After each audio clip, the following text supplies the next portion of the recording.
এই বছরের প্রথম পাকা আম খাচ্ছি। টুসটুসে পাকা আম। ফিল্টারের কারণে হয়তো বা দেখা যাচ্ছে না, ধান কাউন্ট দিয়ে দেখাই। হুম,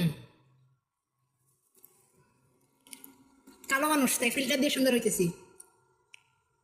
হালকা কষ আছে, তবে মজা আলহামদুলিল্লাহ।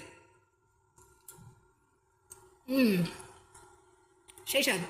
বছরের প্রথম পাকা আম দুলাভাই খাওয়াইলো। আম তো খাওয়া শেষ, এখন এই যে ভাত। কি রাঁধছে দেখি। ও মা গো, ইলিশ মাছ। নদীর মাছ নাকি জানি না আমি। চিংড়ি দিয়ে লতি রান্না করছে। এবার আমার পাতে নিয়ে আপনাদের দেখাবো। অলরেডি আমি নিয়ে চলে আসছি আমার রুমে। এই যে ইলিশ মাছ, এটা হলো লাউ, আর এটা আলু, আর এই যে চিংড়ি মাছ রান্না করছে লতি দিয়ে। ও মাই গড, খাওয়ার সময় দেখবেন আমার ভিডিও। হুম, মজা লাগছে। চিংড়ি মাছ, এই যে ইলিশ মাছ। ইলিশ মাছ তো তোমার অনেক কাটা থাকে, জাস্ট স্বাদ আছে, অনেক সুন্দর।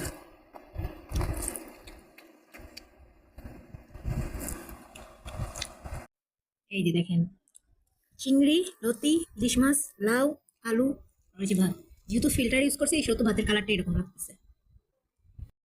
খাওয়া প্রায় শেষের দিকে। লতি আর চিংড়ি মাছ এত স্বাদ হয়েছে যে আমি ইলিশ মাছটা ধরেই নেই, হালকা একটু ভাঙছি।